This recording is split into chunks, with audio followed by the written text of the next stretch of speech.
The morning began like any other. Children fetched water from the well. Bakers shaped loaves beneath the first gray light. Church bells drifted across the hills, carrying the sound of peace. By sundown, the village no longer existed. Its name, once painted in delicate letters on a wooden sign at the crossroads, was erased from every map. Its homes burned to their foundations. Its people vanished, some into smoke, others into the silence that followed. No armies reported the event. No records named the victims. Only the blackened stones remained, and whispers, carried by the wind through the French countryside, that a village had died, and the world had looked away. This is the story of a massacre lost to time, an atrocity buried not by chance, but by choice. A story of fear, complicity, and how entire generations can live above graves they never knew were there. Before we begin, if you crave the kind of history that doesn't comfort, the kind that reveals the darkness beneath the songs of peace, subscribe. Because tonight we walk through the ashes, and the silence will tell us everything. The village of Saint-Mer-Valois was so small that it barely warranted a dot on the map. A cluster of stone cottages gathered around a single church, a bakery, and a schoolhouse that doubled as a hall on feast days. Wheat fields rolled to the horizon, and in summer the air smelled of hay, milk, and river water. Life moved slowly there, the way it always had, the way it was meant to. Old men played cards beneath the plane trees. Women hung linens from windows that caught the light like sails. Children ran barefoot between the houses, their laughter echoing against the church bell that called them home at dusk. The war had been raging for years beyond the hills, but it felt distant. They heard rumors, yes, of bombings, of ration lines, of the occupation tightening its grip. Yet Saint-Mer-Valois remained untouched. The German trucks rarely passed through, preferring the main roads. The villagers told themselves they were too small to matter. That illusion was the first thing to burn. It began with a rumor. A soldier had been shot in the neighboring town, or perhaps a convoy sabotaged in the forest. The details changed with every telling, but the fear was constant. A cold, invisible wind that found its way beneath every door. On the morning of June 10th, 1944, that wind arrived with engines. The first truck rolled into the square just after 9. The men at the cafe froze mid-sentence, cigarettes trembling between their fingers. More vehicles followed, gray, armored, methodical. The insignia on their shoulders glinted beneath the sun. Das Reich Division, the words heavy with meaning no one dared to speak aloud. They said little. They did not need to. By mid-morning, soldiers were stationed at every exit. The roads out of town were blocked. The villagers were gathered in the square, herded together with the efficiency of a machine that had done this before. Mothers clutched their children. The priest tried to speak, something about God's mercy. But his voice broke when the officer silenced him with a gesture. The men were separated first. Ordered to line up near the barns at the edge of the village, they obeyed, confused but calm, believing it was an inspection, a punishment for the sabotage that had nothing to do with them. Some even tried to smile, to reason. The women and children were led to the church. One soldier helped an elderly woman walk, his hand gentle on her arm. Another lit a cigarette while guarding the door. These small gestures, these fragments of civility, made what followed even harder to comprehend. At noon, the village bell rang once. Then the gunfire began. From the barns came short, controlled bursts. Then silence. Then again. The air filled with the metallic scent of blood and dust. Smoke rose against the summer sky. The men inside the church heard everything, but no one screamed. They just stood there, pressed together, holding one another as if the weight of so many prayers could turn bullets into mercy. By the time the shooting stopped, Saint-Mer-Valois was no longer a village. It was a graveyard still pretending to be alive. The soldiers moved with the precision of a script. They doused the barns, the houses, the church itself in fuel. The smell of petrol mixed with the sweetness of summer flowers. A sickening blend of beauty and ruin. Some say the officer hesitated at the door of the church. That he looked up at the crucifix before giving the order. Perhaps he did. History records actions, not hearts. The first explosion shattered the stained glass. Saints and angels breaking into shards of color. Flames climbed the walls, devouring the hymnals, the pews, the breath of the living. Outside, the villagers' animals screamed in their pens, a chorus of innocence mirroring the human one. And then, as suddenly as they had come, the soldiers left. By nightfall, the trucks were gone, leaving only the sound of the river and the whisper of things that no longer belonged to this world. The fire burned for 2 days. When the flames finally died, the church bell hung blackened in its tower, half melted but still intact, a single, twisted relic that refused to fall. No one came to bury the dead. There were too many. The survivors, those few who had been away or hidden in the fields, stood before the ruins in silence, unable to count the bodies, unable to count themselves. Somewhere among the ashes, the sign at the edge of town still stood, charred but legible. It read, Saint-Mer-Valoir, population 642. No one ever changed the number. The army never reported the event. The official documents called it a punitive measure. Paris never spoke the name. And so the world moved on. A world where the smallest tragedies are the first to disappear. But the earth remembers.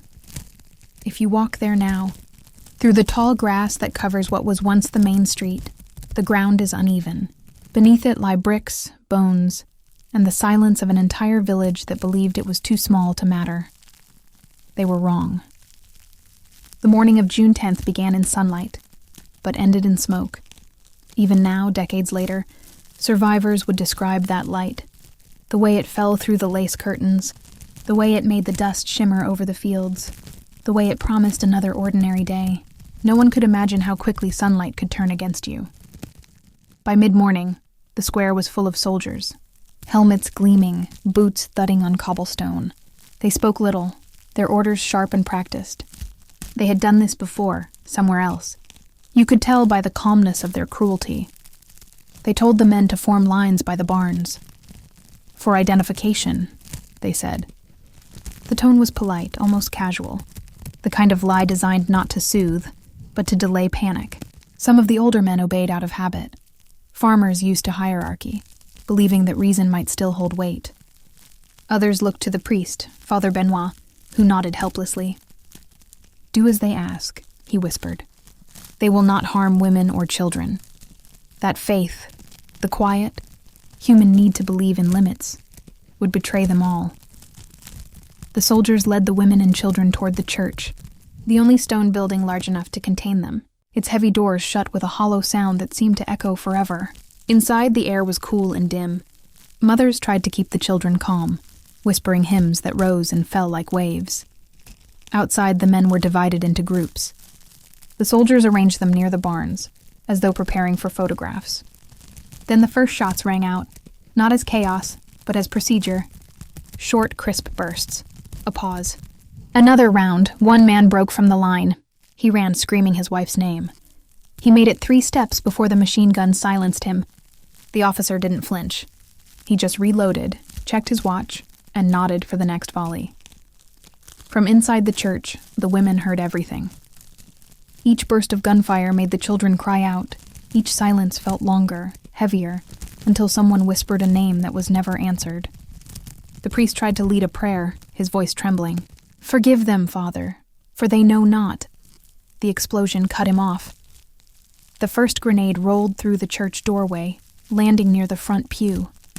A flash of light, a deafening crack, and the air turned solid with smoke and screams. Those near the entrance fell instantly. Others stumbled over pews, blinded, clutching their children. Then came the fire. The soldiers had stacked straw and furniture against the doors before tossing in the torches. The heat rose fast, sucking the oxygen from the room. Flames licked along the walls, reaching toward the rafters. The crucifix above the altar blackened, the carved face of Christ twisting in the heat. Some tried to break the windows, but the glass had been wired to resist bombs. A few women forced open the sacristy door, only to find soldiers waiting outside. They fired point blank. Within minutes, the church became a furnace. The smoke was so thick that it muffled sound itself, the screams fading, the prayers dissolving into coughing gasps. One child, no older than 5, was seen clutching a wooden doll, her hair glowing with firelight before vanishing in the smoke. By 2 o'clock, Saint-Mere-Valoir was gone. The soldiers looted what they could: watches, jewelry, the little gold cross from the church steeple, and then torched the rest. The streets were unrecognizable. Chickens ran wild, their feathers singed. A dog howled until its voice broke. The smell of burning bread from the bakery mixed with the stench of charred flesh. When the soldiers left, the silence that followed was worse than the noise. Even the wind seemed afraid to move through what was left. The bell that had always marked the hours of the village, weddings, baptisms, funerals, hung cracked and silent, half melted by the fire. It was said that for 3 nights after the massacre, the bell tolled once each hour, though no one was alive to ring it. Perhaps it was the heat loosening the metal. Perhaps it was something else. The few who returned later, farmers from nearby fields, travelers who had fled the first shots, found only ashes and bones. In the square, the well had boiled dry. The fountain was clogged with soot. Among the rubble of the church, they found the priest's rosary fused to the stone floor, its beads melted into black pearls. Near it, a small scrap of fabric, the corner of a child's blue dress, untouched by flame. No one could explain that either. The army called it retaliation. The government called it tragedy. The villagers who survived called it nothing at all. They just looked at what remained, at the burned horizon, and realized that language had abandoned them. After that day, no bell in Saint-Mere-Valoir ever rang again.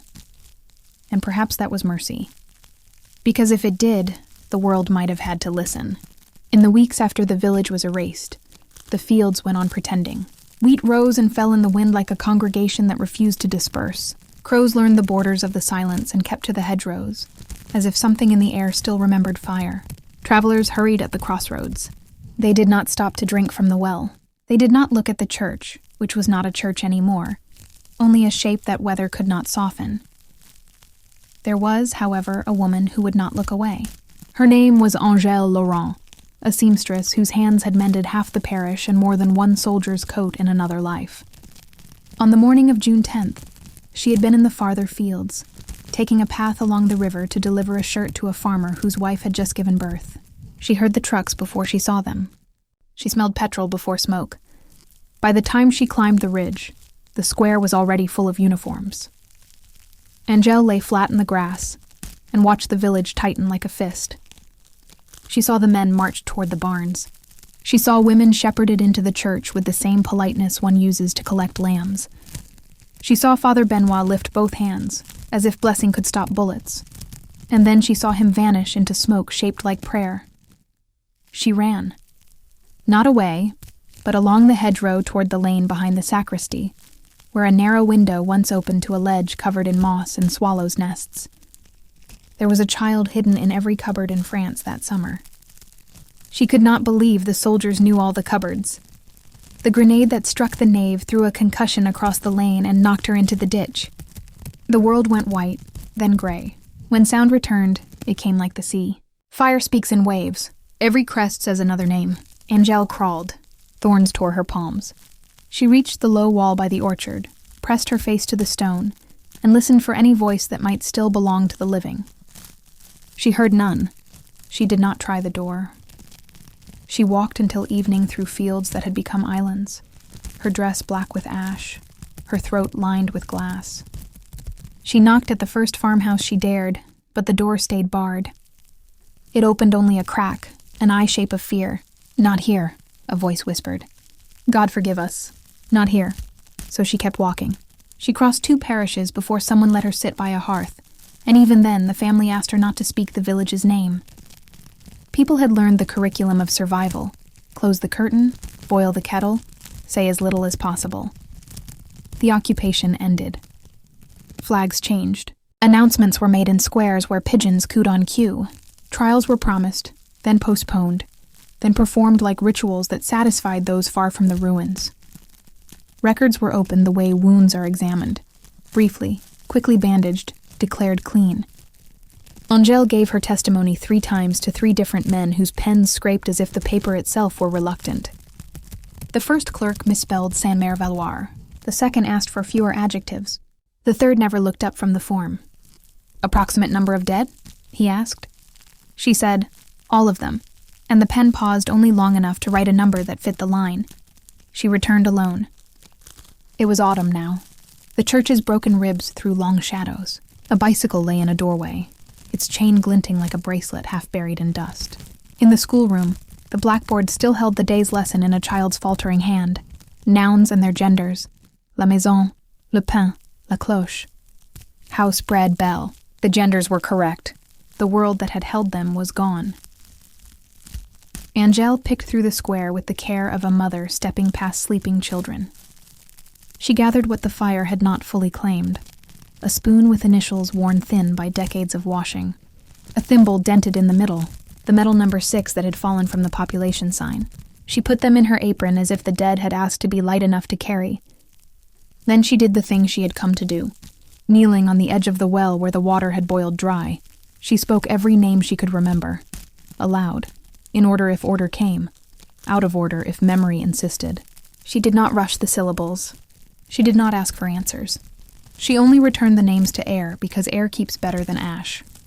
Later, when officials arrived with measuring tapes and cameras, they photographed angles and distances and set up a rope to keep visitors from interfering with the sight. They did not hear the names. Visitors came in 2s and 3s, hats in hand, hands on hearts, grateful to stand at the edge of grief instead of inside it. They asked where the cemetery was. They did not understand that the streets were the cemetery, that every step was a trespass and a prayer. Years turned the village into a museum of the unsaid. Grass softened the rubble. The bell remained cracked and perfect. People called it a memorial, because another word would have required more verbs. School children were brought by bus to learn a lesson the chalkboard had not finished writing. They read plaques. They squinted at black and white photographs that could not carry heat or smell. Some were told, perhaps too gently, that this had been an incident. Others were told, perhaps too fiercely, that the world had not learned a thing. Both were partly true. Angèle aged into a woman whose hair kept the color of mourning. She kept a ledger on her kitchen table where she wrote one sentence for each of the dead. Not biography, memory. Odette laughed through her nose when nervous. Jean-Pierre always wiped his boots before entering the church. Sister Claire carried sweets for children in her sleeve. She believed history starves when it eats only dates and ranks. Names require crumbs of warmth to live in the mouth. When visitors came, she served them coffee and placed the ledger between their cups. "Red," she said, "so the smoke doesn't carry them all." Some nights she dreamed the bell rang again, once each hour, not to accuse, but to count. In the dream, the village returned at the stroke. Children barefoot, loaves rising, hens fussing at the gate. At the next stroke they faded, not cruelly, simply because time had claimed them. She woke with the taste of ash and river water on her tongue and wrote another sentence before the dream evaporated. Toward the end, an archivist from the department capital arrived with cardboard boxes and careful hands. He listened better than the clerks had. Perhaps listening had become an endangered craft by then. He asked if she wanted the ledger protected. Angèle nodded, but on the condition that copies be made for the school, the church that wasn't, and the little museum they were building beside the crossroads where the sign once stood. "People forget," he said softly. "They do," she answered. "But paper remembers if we let it." On the day she died, the sky was unremarkable, gray with a seam of light at the horizon. Her neighbor found her at the table, hands folded over the ledger, a pen uncapped and unsmudged. On the last page she had written a single line. "If no bell rings, we must be the bell." The archivist carried the ledger to the museum. The guide now opens it for visitors who have the good manners to ask what cannot be found on plaques. They read until their lips form unfamiliar names, and their throats learn the weight of them. The building keeps a box of handkerchiefs on the shelf by the door. People apologize for using them. The guide says, "Don't. The dead prefer water to dust." By then, the smoke had carried the names as far as it could on its own. The rest was up to mouths, and to the modest bravery of refusing to let silence finish the story. When the war ended, France filled its lungs again. Cities rebuilt, flags fluttered, The air buzzed with the machinery of renewal. But not everywhere. There was one place where hammers never struck, where bricks were not lifted, where the grass was allowed to swallow what fire had. Lep Saint-Mer-Valois remained as it had fallen, a ruin preserved by silence. The New Republic called it un village, martyr, a martyred village, and decided that it should never be rebuilt. Let it stand, said the ministers, as it stands now, so the dead may speak for themselves. But the dead, as always, spoke softly. It was the living who had to translate their silence. The site became a wound with gates. Soldiers placed fences around the perimeter, and a single sign announced in black letters, "Entry permitted, respect required." Inside, the streets were still lined with the skeletons of houses. The bakery's oven yawned open to the weather. A child's tricycle lay rusted to the ground. Its front wheel twisted toward the sky as though still in motion. People came quietly at first. Widows clutching photographs, veterans with eyes that avoided mirrors, officials with notebooks who measured distance and density as if those could explain absence. Then came journalists, pilgrims of guilt with their cameras and their notebooks full of metaphors. They wrote about how silence sounded, how the air felt thicker, how time itself hesitated at the village gates. Each summer the grass grew higher, and each autumn volunteers came to cut it back. They said they were maintaining the memory, but the task felt more like pruning sorrow so it wouldn't choke. The stones absorbed rain, frost, and the slow breath of visitors. Moss wrote its own scripture on the walls. The bell tower, blackened but upright, became the village's only survivor. Its cracked shape mirrored in every postcard sold at the museum kiosk down the hill. Children from nearby towns were brought on school trips. They held worksheets that asked questions like, "What lessons can we learn from tragedy?" They copied down words, occupation, resistance, innocence. They wrote that the villagers had been victims of barbarity. Then they left, laughing softly on the bus, not out of mockery but defense, the way the young laugh when confronted with ghosts that cannot touch them. At night the place was unguarded. Locals said the wind made strange sounds as it crossed the burned beams, low tones that could be mistaken for breathing. Farmers driving home after dusk quickened their pace when the road curved near the ruins. Some swore that if you stood under the bell tower at midnight, you could hear footsteps on the cobblestone, slow, rhythmic, almost curious, as if the village itself were pacing its perimeter, checking that the living still remembered. Not everyone approved of keeping the ruin untouched. Some argued that France should rebuild, make the land fertile again, turn memory into progress. "We honor the dead by living," they said. Others answered that rebuilding would be erasure dressed as virtue. "You cannot plant roses over ash and call it beauty," one survivor told a journalist. The ground hasn't finished speaking. In time, Saint-Mer-Valois became both relic and mirror. Presidents visited, wreaths were laid, speeches written by men too young to remember the color of the smoke. The ceremonies were solemn, but the applause afterward always sounded misplaced, as if applause had no right to echo among bones. The museum built beside the site displayed the ledger Angèle Laurent had kept. Her handwriting filled an entire wall, projected large enough that each tremor of her hand became monumental. Visitors stood beneath it as though standing beneath scripture. Some touched the glass, others bowed their heads. It was there that schoolchildren first learned she had written the line that became the site's motto. "If no bell rings, we must be the bell." Every June 10th at dusk, the villagers of neighboring towns gathered along the fence line. They lit candles, one for each family name. No one recited prayers. No one sang. Only the wind moved through the ruins, stirring the flames until they looked like whispers. When the last candle burned out, people said you could smell bread for a moment. Warm, sweet, impossible.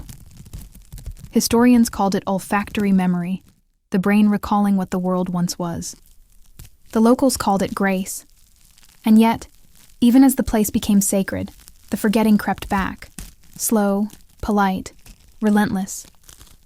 Tourists began leaving coins in the church ruins, as though tragedy were a wishing well. Guides shortened their tours to fit schedules.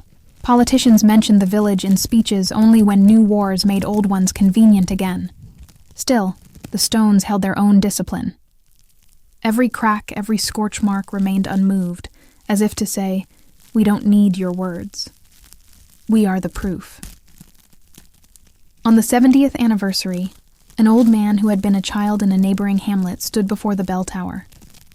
Reporters asked him what he felt. He said, "Guilt ages better than innocence." Then he walked away before they could ask what he meant. In the years since, the air of Saint-Mer-Valoir has grown quieter still. The wind seems careful now, respectful. Grass covers the outlines of homes where kitchens once smelled of milk and soap. The river runs clear again, as though nothing ever happened. But if you stand long enough in the middle of the square, you can feel the difference between silence and peace. Peace forgets, silence remembers, and the silence here is endless. Time does what even fire cannot. It smooths the edges. Grass covers the blackened stone. Ivy creeps across door frames. And what was once unbearable becomes, in the polite language of textbooks, a tragedy of war. Yet Saint-Mer-Valoir refuses to die completely. Its silence endures, not the peaceful kind, but the kind that unsettles, that hums in the bones. The kind that makes you whisper, even when no one is there to hear. Every generation finds the ruins anew. They come with cameras and programs and good intentions. They walk the same gravel paths the soldiers once marched, reading plaques until the weight of names dulls into numbers. A few leave flowers. Some leave tears. Most leave relieved. Relieved that the past feels distant, contained, a museum one can exit. But history never stays behind the gate. It leaks. On a winter morning in 1977, a construction team digging near the site found a layer of soil darker than the rest. When they brushed it aside, they uncovered pottery shards, coins, a rosary fused into iron. Beneath that, bone fragments, charred beyond recognition. The ground had kept them hidden for over 30 years. The foreman ordered the work stopped. The authorities summoned. The report labeled it simply, "Human Remains, Saint-Mer-Valoir Sector." No new ceremony followed. The village was already a memorial. But for those who knew the story, or rather, those who had tried to forget it, the discovery was a reminder that silence is not absence. It is endurance. France had rebuilt itself on foundations that hummed with the voices of the unburied. In Paris, the archives began to open. Documents surfaced.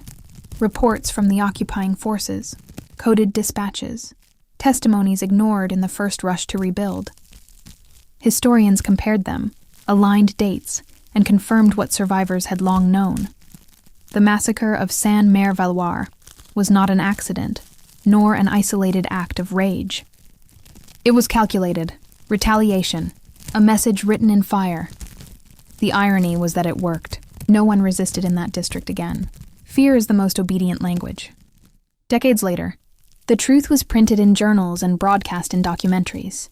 The black and white photographs flickering across television screens for a public that had inherited the comfort of distance.